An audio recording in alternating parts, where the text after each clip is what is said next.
Hi friends, Simon here from InformedTrades.com. Today is Wednesday, November 4th, 2015. On the screen right now you're seeing the FXCM US dollar index, which is the US dollar equally weighted against a number of other currencies. This is a chart we've looked at a bunch over the past few weeks, and we are still at the top of this trend line here. So I've argued that this could be an interesting short opportunity. What we really have here is you can especially see it on the weekly chart, is a flag pattern of sorts, a pennant pattern, I suppose is the more accurate term, in that we have a long rally up, which is like a pennant pole, and then you have a triangle pattern, in this case a symmetrical triangle where the trend lines are converging as the pennant. Now normally we would expect a breakout of this, and it seems like we're gearing up for that, which is going to be quite interesting. If we break out to the upside, that sets to move for another leg up. If we break out to the downside, it's a short opportunity. So definitely something to look for here. I thought, and I've been sort of talking about this being, because we spent a lot of time at the top trend line here, I thought it'd be an interesting opportunity to short. And it may still be, if you want to, a lower reward risk would be to short at this trend line, although a lot of traders would probably want to wait for the price to break out of this triangle overall, out of this pennant right here. Which definitely makes more sense to me. So this will be interesting to watch. Keep an eye out on the FXCM US dollar index. The futures dollar index, now this is more heavily weighted towards the euro US dollar exchange rate. That is showing the US dollar breaking out above this trend line. We've now closed, we've now had a couple days above it, and I thought that it would be interesting trade to short from here. That wouldn't have panned out. We, as we've seen, we're clearly above this level. There is resistance at 97.82, so maybe that's an interesting level to short from. But it does suggest that, if the other currencies follow, then the dollar rally still has some room to go and may end up going higher. Although, to confirm that, at least based on the way the dollar index is looking, it'd be nice to see a close above 97.82, which we're pretty close to now. Okay, so even though we are seeing signs of dollar strength, I feel like it's still a little bit of a mixed bag, and that it might still be worth waiting a bit more. And what I thought is especially interesting, here's a weekly chart of TLT, 20-year or long-dated US Treasury bonds. We are now at the bottom trend line here. Here's a weekly chart. Let's actually look at the daily chart. It might be clearer to see there. Okay, so this could be an interesting opportunity to buy. We're below the 50 and 200 exponential moving average. If you shorted at this trend line here, you could take profit here. We're now at the bottom. These trend lines are still converging. Let's see if we close below it. Technically we actually did close. Here, I'll zoom in a little more. Oh. So you can see, technically we did close below this trend line, but I'd really like to see a clearer close that, this is very close. We're basically at this trend line.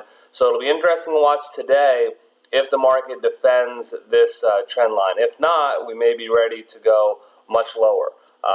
Next support we could see at 115, possibly 119. There's some support here, but also 115 could be an interesting level to target on TLT. So the dollar index is at a trend line, TLT is at a trend line.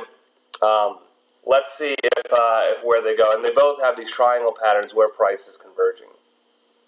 Okay, S&P 500 also at a resistance level here. I would expect, I talked about how let's zoom out a little bit. And actually, let's see what it looks like on the weekly chart. Okay, so here we go. We were in this price channel from 2011 to 2015. We broke out of it. I thought that was a good time to sell. We are now back in it, which may mean that the trend is back on. I would expect that the market to bounce off this resistance level, and let's see if the channel support holds at, I think it'll be about 2080. Go back to the daily chart. Yeah, so we can get to right around here. I would expect the market to, run into resistance here and then fall back to 2080 right around here. Like I mentioned, I sold some of my positions here, some of the growth stocks. I thought that was a good time to sell.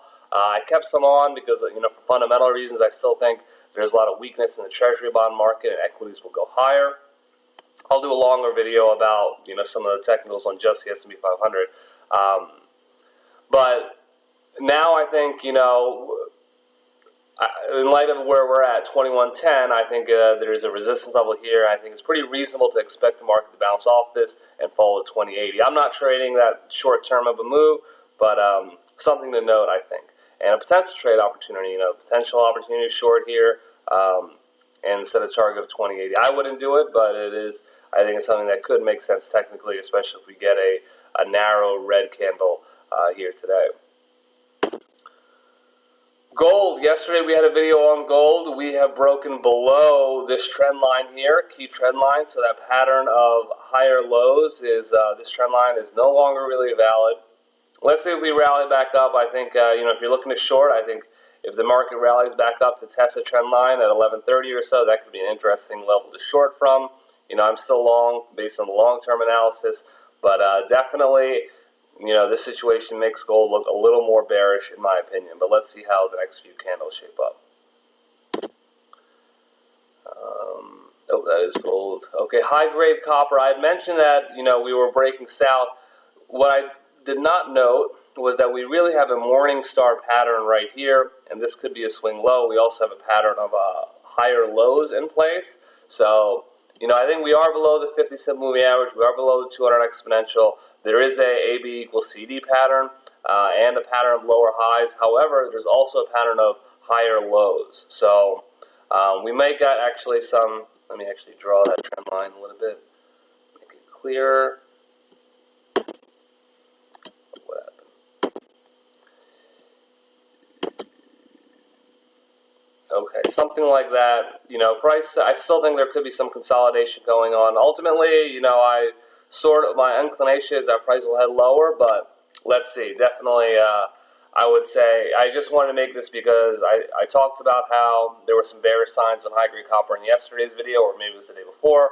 I do think that it's important to note this Morningstar pattern as well as this pattern of higher lows that sort of introduces the opposite signal. Okay, so I'm not in position on high-grade copper either. Bitcoin, last chart of the day, huge explosion in Bitcoin. This is the daily chart. If we zoom out to the weekly chart, I entered basically right around here. So basically I'm almost at break even, which I guess is nice for me, or but it's a very small position, and I'm holding out for a Bitcoin price of 4,000, 5,000. Really looking for a significant gain on a small position. Will that occur? I don't know, but I view it as binary. I'm happy to lose all of my position, or I'm able to lose all of my position. Of course, not happy to, but willing to. Small position. I still sort of think that's a favorable approach to Bitcoin. It's going to be very volatile. We are seeing a huge upswing here. I mean, this is pretty enormous. It's going parabolic. I wouldn't jump in now, but if there's a pullback, it could be something interesting. As I mentioned, I like to think of this as a penny stock. It's going to be very volatile, so you don't want to put on a huge position, and you may want to research some more about the fundamentals or have a established view in place. That's about it. Any questions you have, anything you want to add, join us at informedtrades.com. If you enjoyed this video, like this video, please like it on YouTube, share it on Facebook, Google+. That helps us grow and helps us make more videos. Best of luck in your trading and investing. We'll see you next time. Take care.